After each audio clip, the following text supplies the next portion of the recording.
Welcome, everyone, to Love Languages as a Trauma Repair Tool using FST Family Systems Trauma. So, if you're here for the first time, welcome. We have over 250 people registered for uh, this tool, this technique. So, I wanted to start out by saying to you that when you really master the child's love language and it's used in the right way, it can really loosen trauma's grip a lot faster for whether you're in the role of a parent or a professional. Let me share a quick backstory to make this come alive. So, when I read Gary Chapman's book, Love Languages, I thought it was brilliant. And I knew intuitively right away that this could be a game changer for trauma treatment. Just for example, when I work with clients and the love language of the child was words of affirmation, and if the parent kept butting up against, well, I want to do physical touch, you would see the child bristle. And without knowing love languages, you could keep forcing a square peg in a round hole.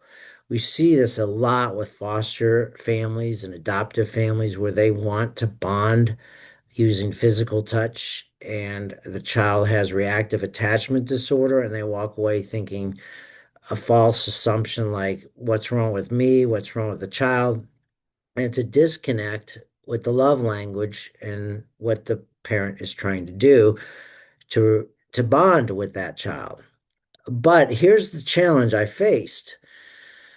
You could do great psychoeducation with the family or individual or trauma informed, but there wasn't a bridge to responsive. So when I would work with a parent and I would show them the love language, they would say, "Now what? What do I do with this information?" And I would look at them blank and I would be like, "I'm not sure." So in today's webinar, that gap is going to be closed. I'm going to show you how to use the tool of love languages using the model that I developed called Family Systems Trauma and bridge that gap between trauma informed and trauma responsive so that you can take this technique to another level.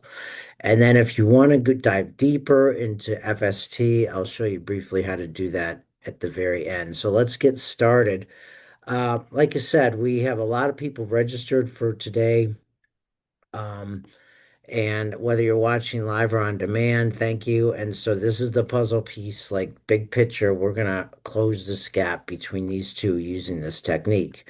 So for those of you who are here for the first time, I hope you'll continue with the Family Systems Trauma family. My name is Dr. Scott Sells, and a little bit of background about me. I wrote these three books, Treating the Tough Adolescent, Treating the Traumatized Child, and for professionals. And I pivoted to a book called Parenting Your Out of Control Teenager back in 2000 for parents. Ended up being the birth of PLL, which is an evidence-based model, Parenting with Love and Limits. And also birth Family Systems Trauma, which is part of PLL, which is the family therapy part of this model. In the book, Treating the Traumatized Child, there are these techniques. And so, what I want to share with you is this technique called love languages.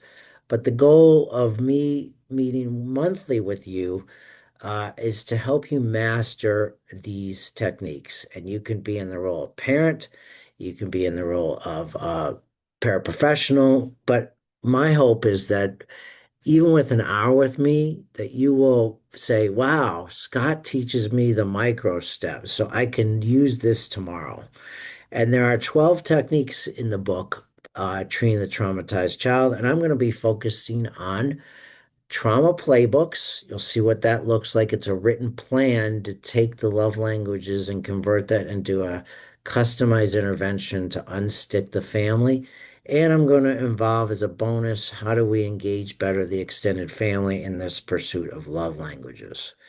Um, every month, I do a free webinar on special treatment populations. So we're going to thread the needle of extended family today. And next month, save the date, April 15th, I'm going to full blown show you how to increase the odds dramatically of engaging the extended family. with a video case study to help you. So if you're interested today, please tell friends or colleagues. Save the date for this free webinar. You just got to go to familytrauma.com and register whenever you get a chance.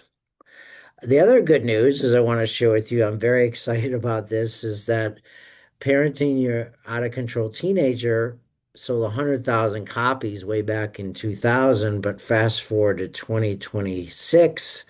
I was asked by the publisher to do a second edition. It took me 2 years to do this, but it was a labor of love because I'm integrating in the new edition trauma work and behavioral together. Because as we know, and I'll show you today, trauma can drive the extreme behaviors. Like if you ever seen a kid that doesn't have attachment, be more aggressive, or have you seen a kid that's disrespectful, wear down the emotional nurturance between parent and child. So they work together sometimes like yin and yang.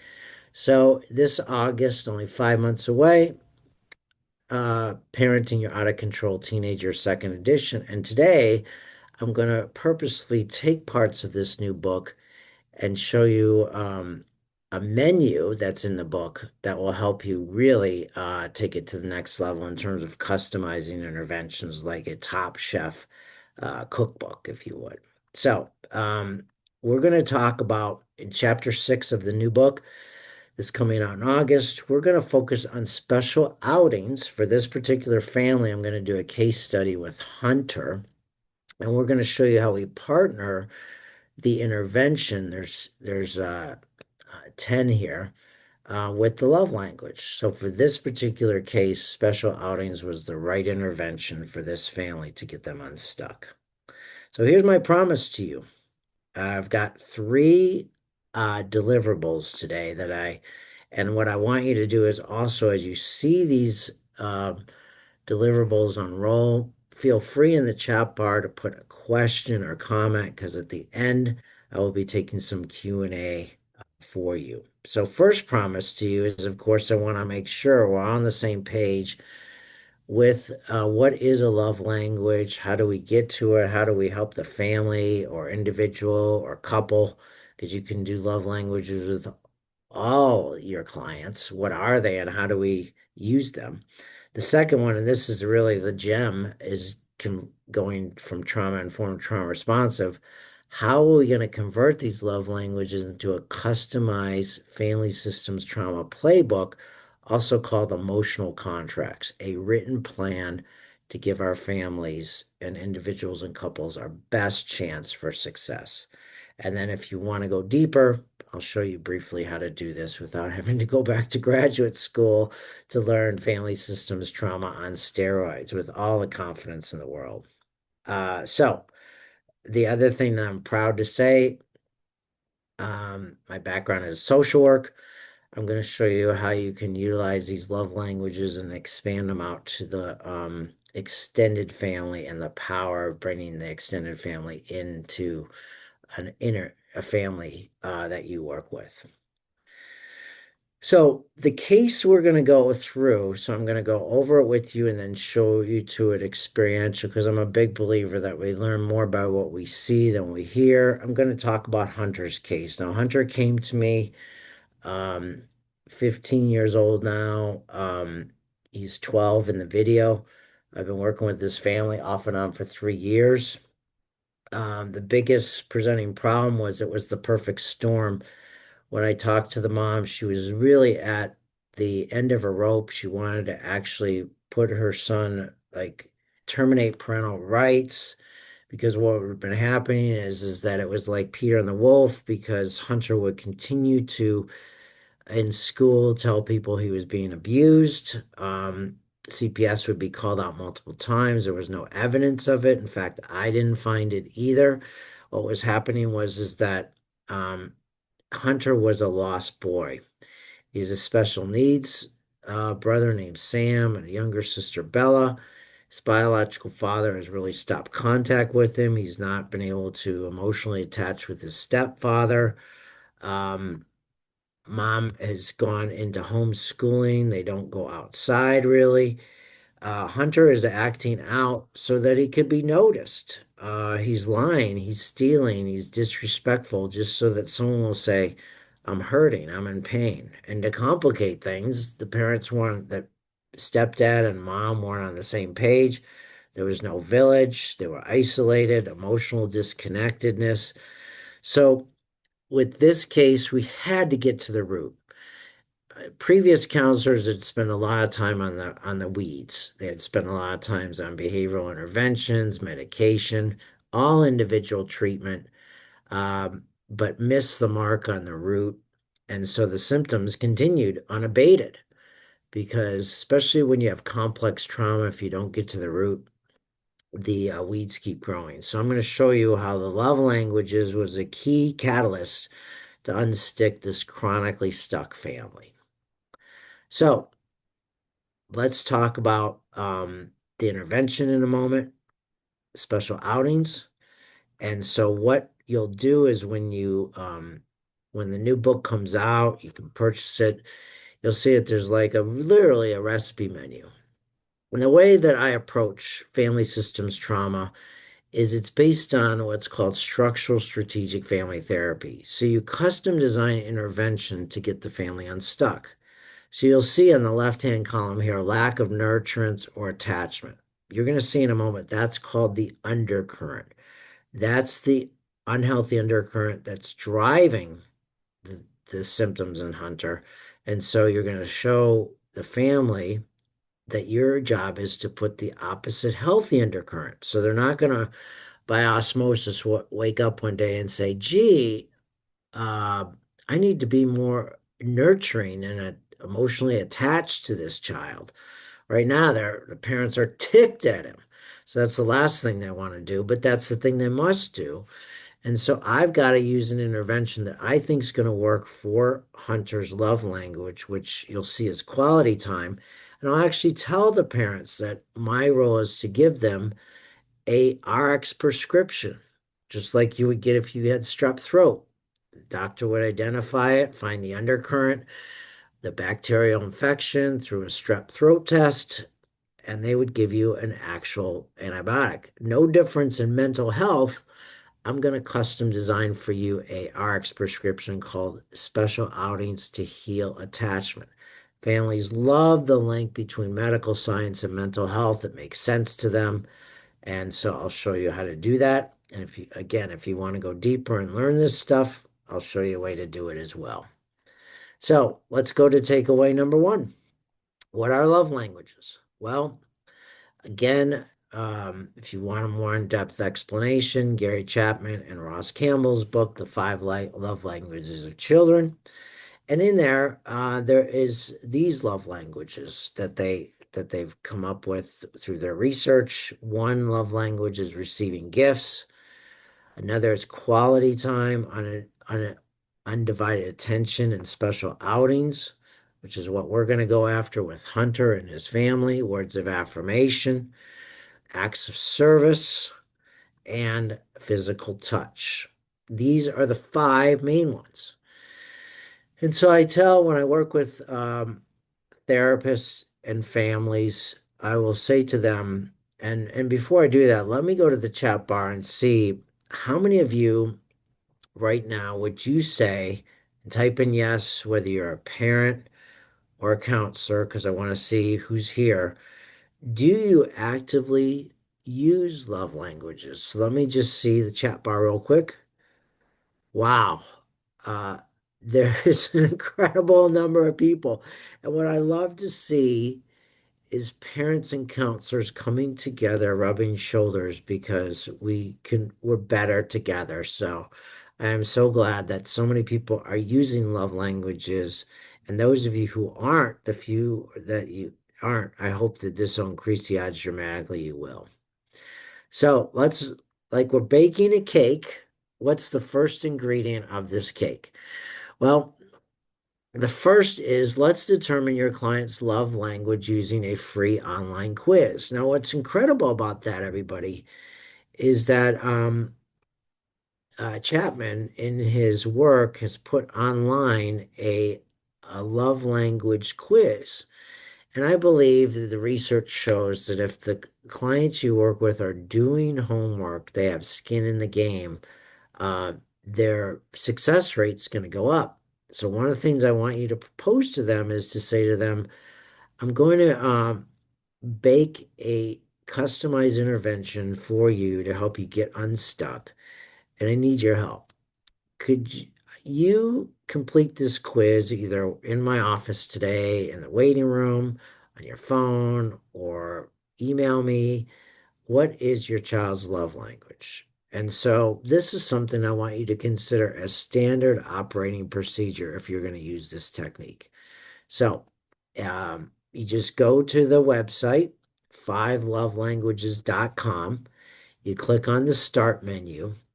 And what's amazing about this is it will actually produce this really cool looking graph.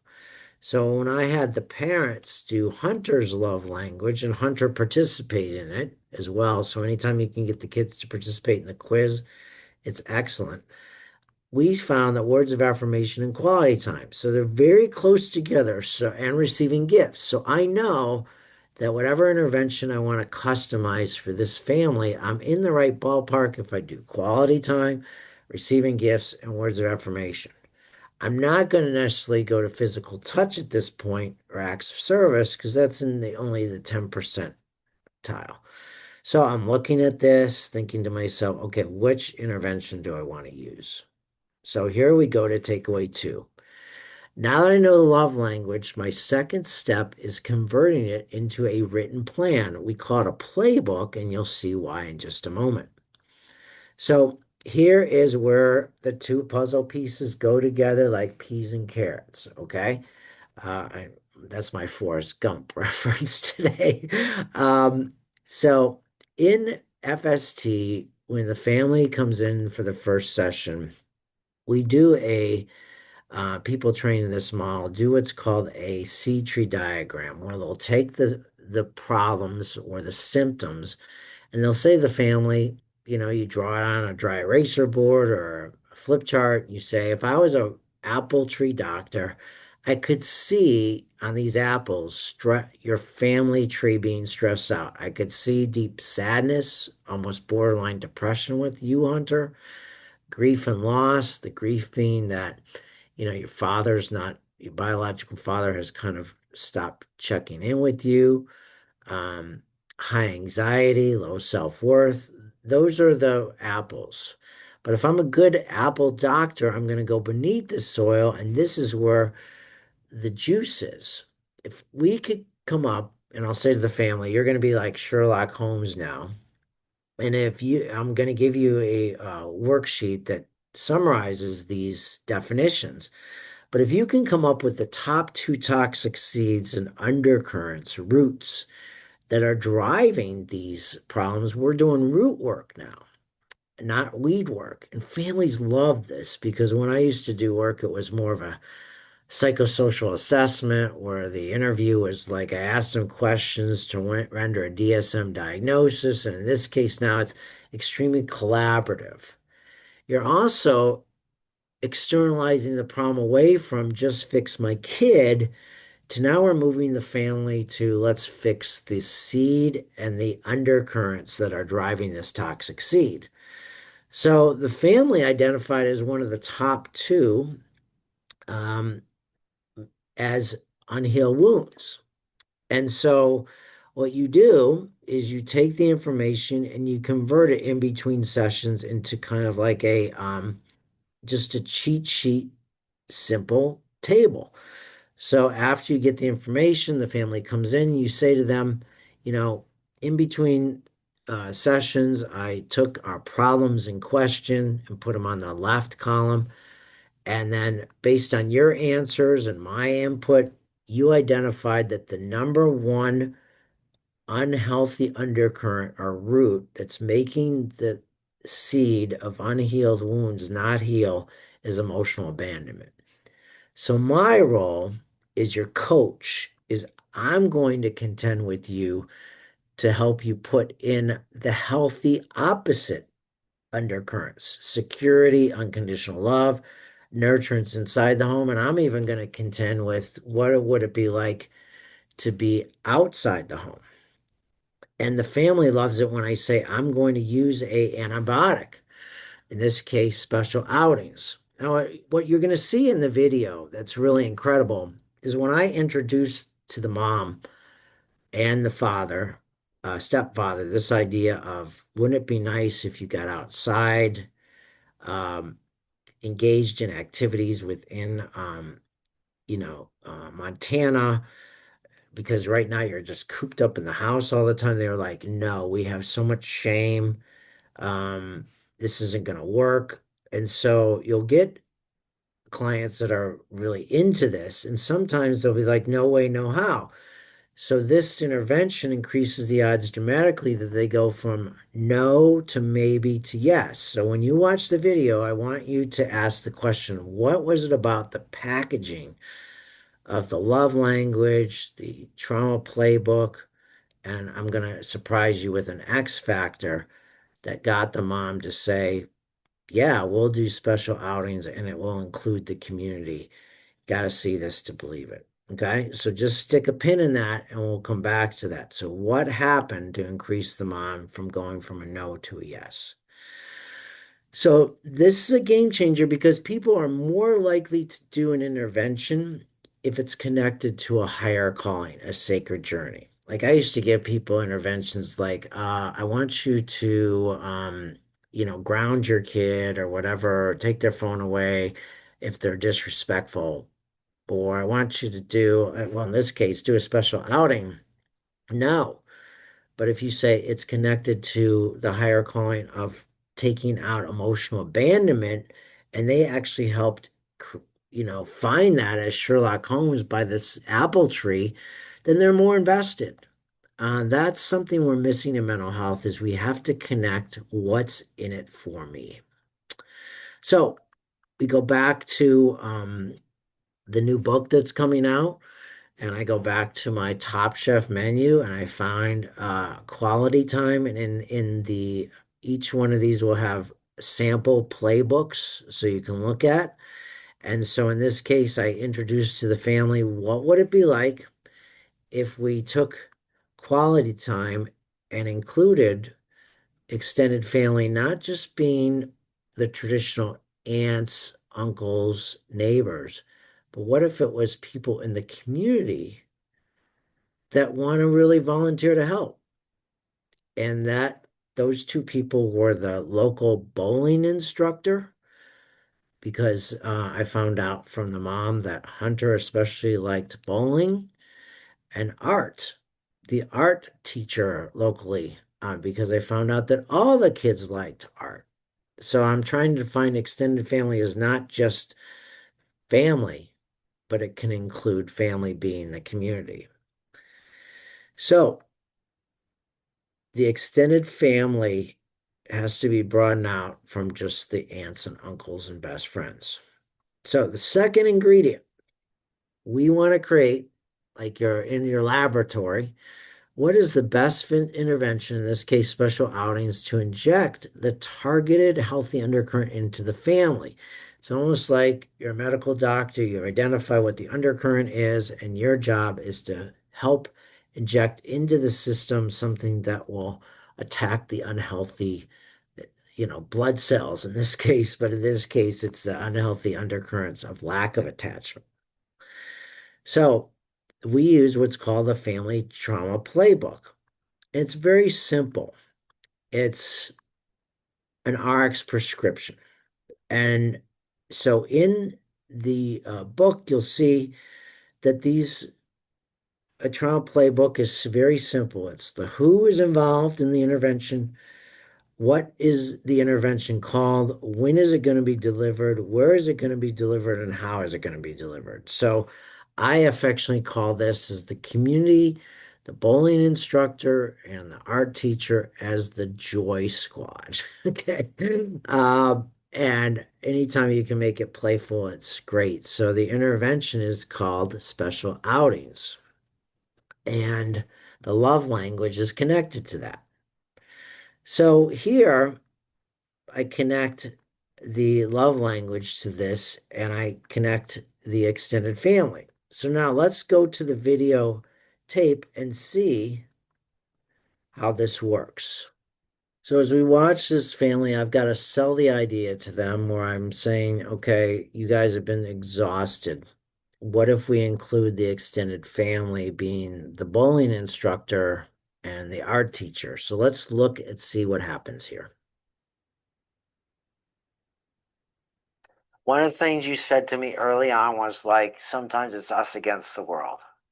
Sometimes we don't really have extended family close by.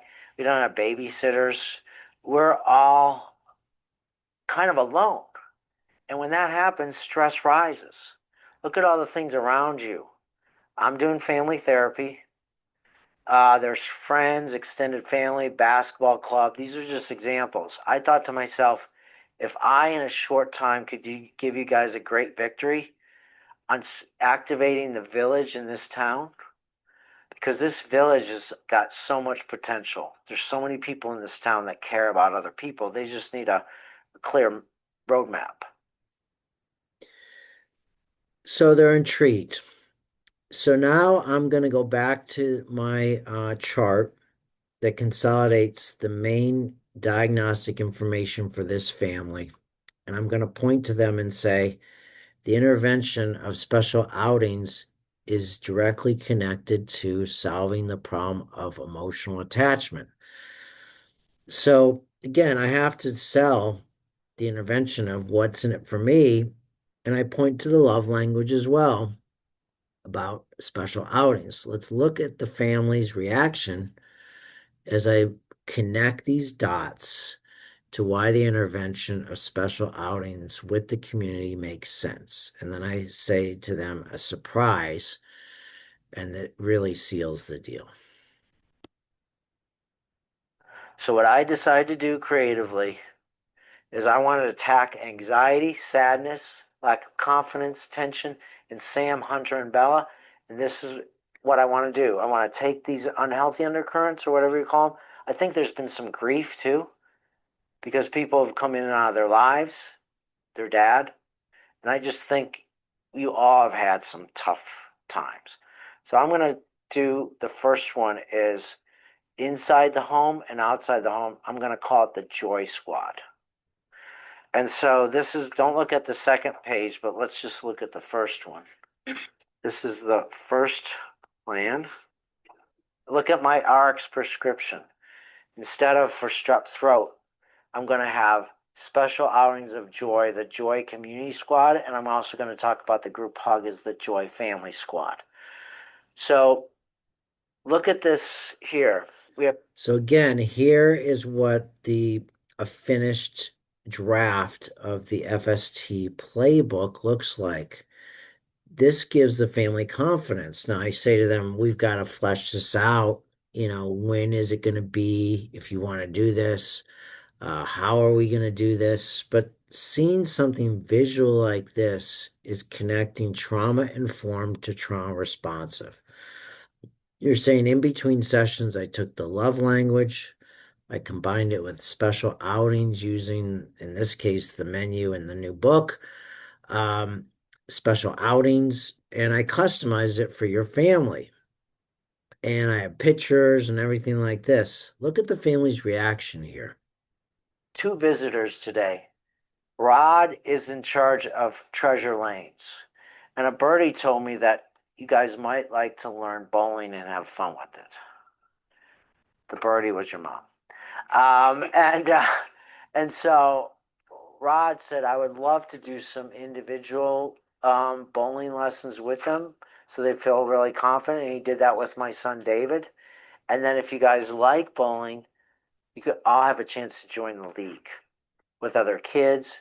My son was like, I don't know. And he did it 4 times. That's what we negotiated an experiment. And he loved it. So I wanted to have the Rod come in. He's taking his day off just for you guys to come in and tell you about the bowling, ask questions. But I just think you guys, it's great if you let us support you.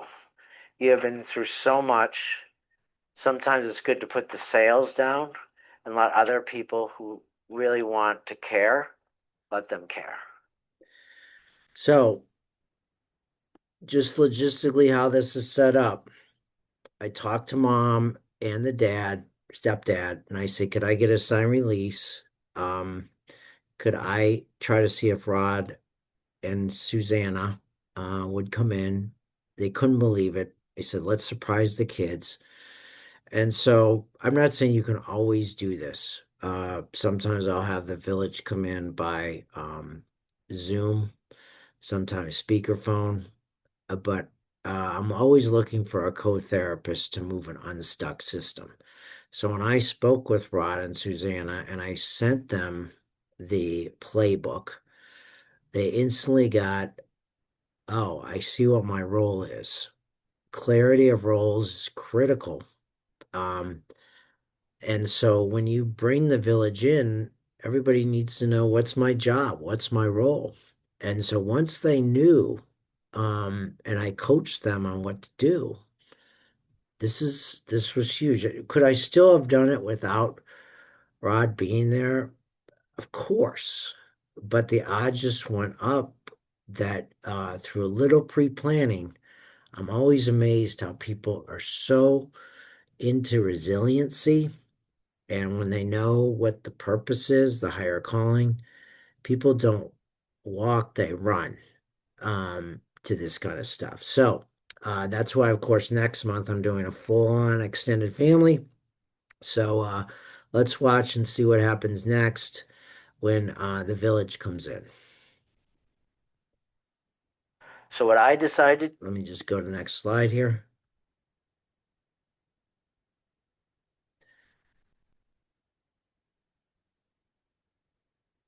And so here's the everybody has a copy of this. Let's watch what happens next. Would you introduce yourself to everybody? Yeah, go ahead. Yeah. I've actually been bullied before. Have you? With my dad. Have you been born in Livingston or just no? Was before we ever moved here. Okay, well, I'm Rod. Good to meet you, Hunter. How old are you? About to turn 12. 12. Okay. All right. Okay. Ella? Hi. They never really go before. Yeah, Well, we've been except going. once. Yeah, Kind of. yeah. Would Okay. you be open to trying it? Yeah. Yeah, it says, yeah. So I'm Bella. I'm Rod. Good to meet you. Okay, and one. Sabina. What's your name? Sabina. Sabina. Good to meet you, Sabina. I'm Gene. Gene. Good to meet you, Gene. I'm Scott. Okay. Okay. So what I thought, guys, is that Rod represents part of the Village Joy Squad. And as you can tell, Rod brings joy to so many kids. I had an interesting idea as you were telling me about your whole resume of bowling, which was cool. Would there be an option if it was planned? I know you're busy, but maybe it might be a lunch hour or whatever, because one of the advantages of you guys being in homeschooling is you can actually show up when it's not the busy time.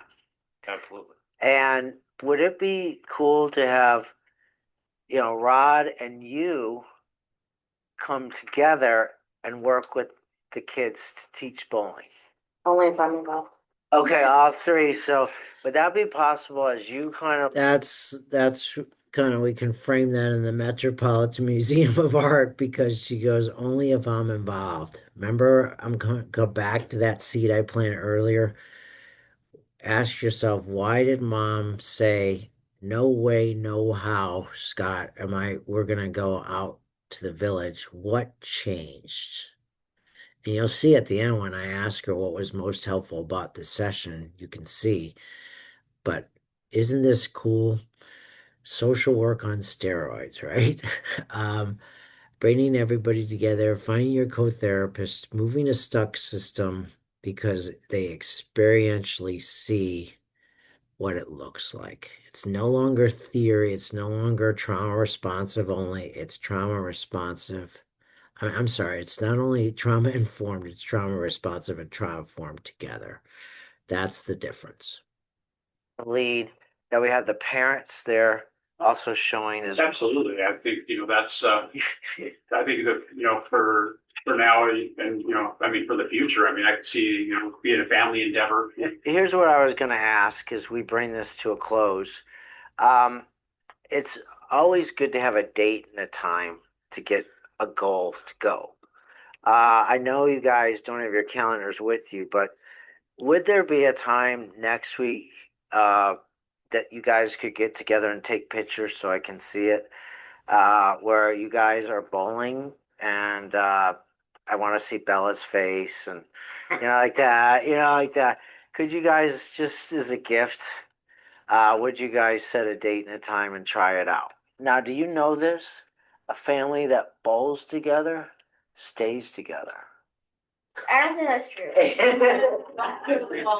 true. It's a slogan. It's true. What about bowling? Okay. Never forget that today. A family that bowls together stays together. So, at the end of every session, I usually ask what was most helpful and what was least helpful about the session. Because I think there's some plenty of research that shows that getting feedback does what psychologists call consolidating the gains, where you're not asking what was most helpful for your ego. You're asking the client to be able to tell you in their own words what was most helpful, so it reinforces the change process that happened. And also, if something was least helpful, you can make calibrated adjustments going forward. So here, ask yourself if you were guessing and you asked the mom what was most helpful about this session. You could, of course, ask the other family members, but we'll just focus on mom, for example. What do you think she's going to say? How is she going to react to that? Um, let's watch and see what she says.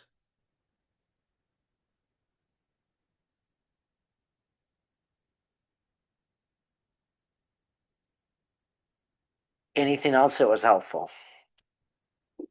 Just having a little faith restored in the sense of community. Yeah. We've never, ever, since becoming a mother, so 15 years almost now. Just pause that. In 15 years, no one has come in and done family work, even introduced this idea. It's blowing her mind. And you'll see why now as I keep going with the video. I've never, ever had a support system like that. I loved when you said you're like my extended family. Really are. That was so cool. But and to hell with extended, it's family. Yeah. Family is not just biological. So what happened next was really quite amazing. It was the catalyst. The family bowls together. It becomes a ritual. Um, the relationship between Hunter and his stepfather grows. There was other interventions like the positive Hunter report that we did to increase the nurturance there. The special outings of morphed to Hunter going down to his stepfather's auto shop and working with him. And so it's what's beautiful about family systems work is when you activate the sleeper cell, um, then it starts to ripple out into resiliency. I'm a big believer that families and kids will do well if they can, but they're simply lacking the tools and skills and a coach to show them how to get unstuck. So, as we summarize today, and then I'll take some questions at the end, let's go through the highlights today as a good review. So, we know that the intervention of the FST Trauma Playbook, also called an emotional contract, was a key piece to this puzzle. It gave the family who, what, when, where, and how. Having the bowling instructor was really helpful. We know that the intervention also correspond with the love language. You see that this is not a playbook around physical affection or group hugs. This is a playbook around quality time, which is Hunter's love language. We see a picture of them bowling. They did send it to me. That's another good sign, right? Of the family sending you a picture of how it went. Um, and so let's summarize today in terms of what we accomplished together. So first ingredient, you walk away from this webinar knowing exactly where to go with the love language quiz to determine, the love language for the family. The second ingredient you now know is that you use that in a kind of like a recipe menu to blend the ingredients together to customize an intervention to target the healthy undercurrent. And so those are the three, um, you know, so the third one is there are people out there right now saying, okay, um, Scott, I get where you're going with this. I want to learn this, not just the techniques. I want to become integrative with this model.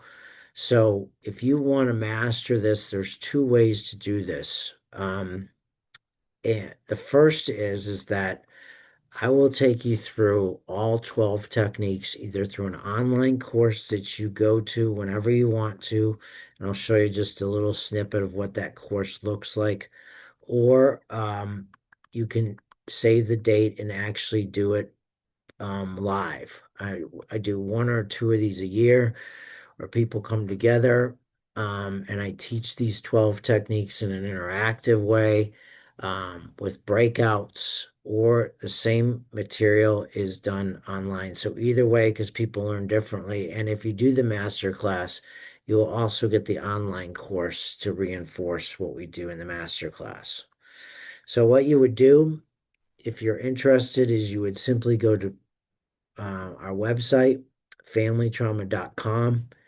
You would scroll down to where you pick the path that is right for you. So today you got an overview of FST, and you'll continue to get overviews every time you come each month. But for those of you who want to go to the next level, you would say, I want to go to the master class and learn this model. So you just click on, so it's learn, grow, go. So you're at the grow stage. You would just click on this and you would say, okay, I want either the online course or I want to sign up for $100 extra because it's a little more intensive for the 3 day. You can also go to the agenda to see.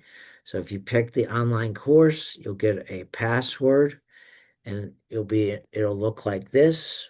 And so you'll go to all the techniques. So let's pick out the seed tree diagram, is which we talked about today.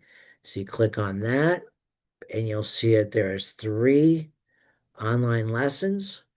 You go to each lesson you want to learn, and it's only about 30 minutes. You'll actually see videos of me doing each part, and you get a worksheet and you get CE units for this or the master class. So you pick whatever you want.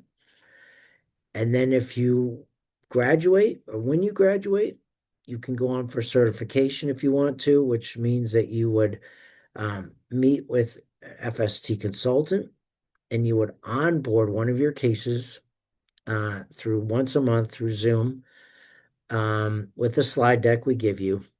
So you take the information you got from the master class and you would go onboard it with a real case. And then you would be given an FST certificate for completing that. So that's it in terms of the next steps. And to summarize real quick, the goal of the master class is for you to learn all these 12 techniques, learn by confidence without having to go back to school, get 18 CE units, open to both clinicians and non-clinicians, and that you'll leave with scripts of each technique, which is really critical, how to adapt it for individuals or couples. And you can also go on for certification or stop there. You'll also receive the book as your textbook, Treating the Traumatized Child. And you can kind of see visual breakout groups to learn things like the feedback loops. You can see agencies doing this as well. So if you're interested as an agency, please email me.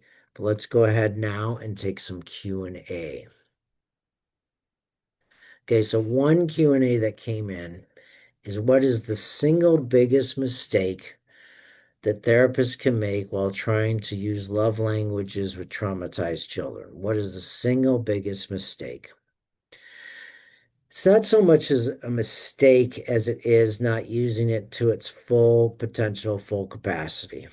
What I mean by that is, of course, if you've seen that you just get stuck in trauma informed land, where the family gets excited about the love language, you connect to maybe how they've disconnected to that with their child, but you don't answer the now what question. So it sits on a shelf um, with a great education, but you don't answer the now what question.